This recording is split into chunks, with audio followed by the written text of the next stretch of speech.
ఓం శ్రీమాత్రే నమః. Welcome to SRK Telugu channel. మరి ఈరోజు మనము ఎటువంటి పూలతోని పూజ చేస్తే భర్త అనుకూలంగా ఉంటారు, ఇంకా అలాగే ఎటువంటి ఆకులతోని ఏ విధంగా పూజ చేయాలి అనే దాని గురించి తెలుసుకుందాం. అయితే ఆకులతో పూజ ఏంటి అని అనుకుంటున్నారా? తమలపాకులు, ఇంకా అలాగే మారేడు దళాలు, తులసి ఆకులు, వీటితో కూడా పూజ చేస్తాం కదా. మరి వాటిలోని దేంతో పూజ చేయాలి అనే దాని గురించి ఈరోజు వీడియోలోనైతే చెప్పబోతున్నాను. భార్యాభర్తలు, ఇంట్లో ఉన్న భార్యాభర్తలు అనుకూలంగా లేకపోయినప్పుడు, భర్త ఎడమొహం పెడమొహంగా ఉండి వ్యసనపరుడు అయినప్పుడు, చిరాగ్గా కోపంగా ఉండేటప్పుడు అతని కోపాన్ని తగ్గించేందుకు, అలాగే అతని వ్యసనాలు మానేందుకు కూడాను ఈ పూజ అయితే పనికి వస్తుంది. అంతేకాదు, ఎటువంటి పువ్వులతోని పూజ చేస్తే ఏ దేవుడు ఎలా అనుగ్రహిస్తాడు అనే దాని గురించి కూడా తెలుసుకుందాం. మరి ఇంకెందుకు ఆలస్యం చేయకుండా వీడియోలోకి వెళ్ళిపోదాం. చాలామంది ఇది ఏదో సింపుల్ ప్రక్రియ అని అనుకుంటారు. మన పూజలోని ఎన్నో మనకి తెలియని తాంత్రిక తత్వం అయితే ఉంది. ఏ పువ్వులతో పూజ చేస్తే ఎవరు ఏ విధంగా తొందరగా అనుగ్రహిస్తారో అనే దాని గురించి మనం తెలుసుకోవాలి. చాలా మందికి తెలియని విషయాలు ఈరోజు వీడియోలోనైతే మనం చూడబోతున్నాము కనుక వీడియోని ఎక్కడ కూడా స్కిప్ చేయకుండా చూడండి. ముందుగాను భార్యాభర్తలు అనుకూలంగా ఉండేందుకు భర్త కోసం భార్య ఏ విధంగా ఈ తాంత్రికంగా ఆకులతో పూజ చెయ్యాలి, ఎవరికి చెయ్యాలి అనే దాని గురించి తెలుసుకుందాం. ఆంజనేయ స్వామి వారికి మనము తమలపాకులతోని పూజ చేసేటప్పుడు భర్త మనకి అనుకూలంగా ఉండేందుకు ఏ విధంగా ఆకు మీద మనం రాయాలి. ఒక తమలపాకు తీసుకొని దాని మీద మీ కోరిక ఏదైతే ఉందో దాన్ని రాస్తారు. అంటే మీ భర్త ఆ చెడు వ్యసనాలకు దూరం అవ్వాలనో, లేకపోతే మీ భర్త మీతోని సఖ్యతగా ఉండాలనో అనే దాని గురించి ఆ ఆకు మీద అయితే రాస్తారు. అలాగే జై శ్రీరామ్ అనేది ముందు రాసి ఆ తర్వాత కిందన మీరు ఈ కోరిక ఏదైతే ఉందో అది రాసుకుంటారు. అది కూడా ఎలా రాస్తారు? తమలపాకు మీద సింధూరంలో కొంచెంగాను మీరు నువ్వుల నూనెని కలిపి దాని మీద రాయండి. రాసిన తర్వాత ఆకుని స్వామివారికి అయితే సమర్పించండి. అలా మీరు ఒక 11 ఆకుల మీద రాసి ఇంట్లోనైతే పెట్టండి. దీనిని ఇంకో రకంగా కూడా చెప్పొచ్చు, అందరికీ అర్థమయ్యే పద్ధతిలో మేనిఫెస్టేషన్ అంటారు. మనకి మనమే దేవుడికి చెప్పుకుంటూ, అలాగే యూనివర్స్కి మనం చెప్తున్నట్టు, విశ్వానికి మనం చెప్తున్నట్టు మనకి మనమే మేనిఫెస్ట్ చేసుకొని ఇలా చేయడం వలన ఈ ఆకులతోని ఇలా పూజించి ప్రతి మంగళవారం కూడాను మీరు నాన్ వెజ్ తినకుండా స్వామివారికి పూజ చేసినట్లయితే 11 మంగళవారాలు మీరు ఈ విధంగా ఖచ్చితంగా చెయ్యండి. మీరు రిజల్ట్ అయితే చూస్తారు. అంతేకాదు, మీ కోరికలు తొందరగా నెరవేరేందుకు విఘ్నేశ్వరుడికి ఏ విధంగా ఏ పువ్వులతో పూజ చేయాలి అనేది తెలుసుకుందాం. మరి మనకి 32 గణపతి స్వరూపాలు అయితే ఉన్నాయి. దీని గురించి మీకు తెలియకపోతే నేను ముగ్ధల పురాణం గురించి, గణపతుల గురించి ఒక వీడియోలోని చెప్పాను. అందులోని ప్రత్యేకించి రుణ విమోచన గణేశుని మంత్రం గురించి అయితే చెప్పాను. అది ఎవరైనా చూడనట్లయితే డిస్క్రిప్షన్లో లింక్ ఇస్తాను, చూడండి. అయితే స్వామివారికి మనం ఇంట్లో పెట్టుకున్న ఆ విఘ్నేశ్వర స్వరూపం ఏ విధంగా ఉంది అనేది చూసుకొని ఆ స్వరూపానికి తగ్గట్టుగా మనం పూజ చేసుకోవాలి. లేదు ఇవేమీ లేవు అనుకుంటే అర్క గణేశుణ్ణి తెచ్చుకోండి.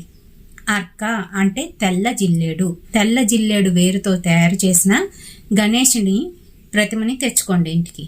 అది మనకి ఈజీగాను ఈ దేవుడు పూజా స్టోర్స్లోనైతే దొరికేస్తుంది.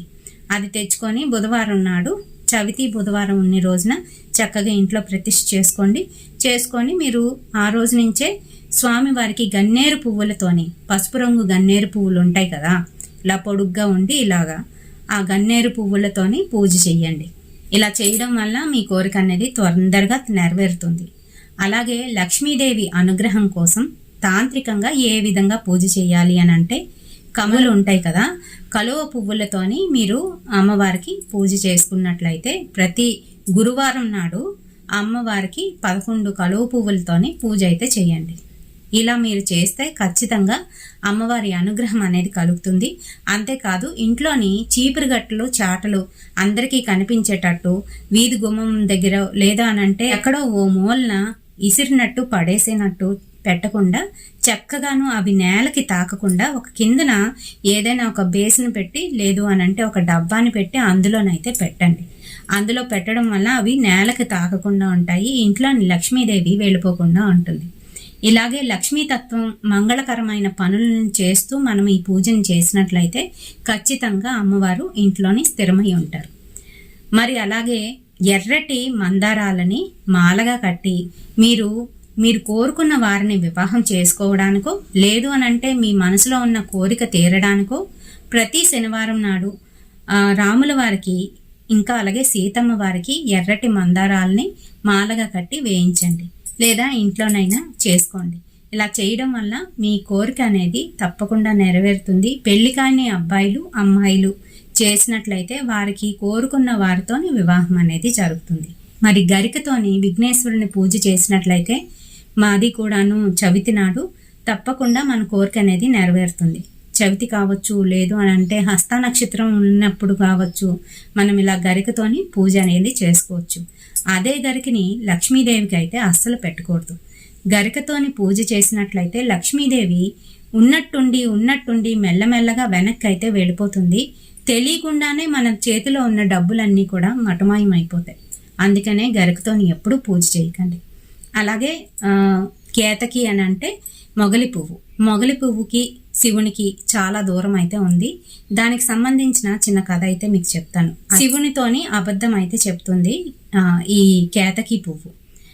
బ్రహ్మ చెప్పాడు అని చెప్పేసి శివుని ఆదిని నేను చూశాను అని నువ్వు శివునితో చెప్పు అని బ్రహ్మ అయితే అంటాడు.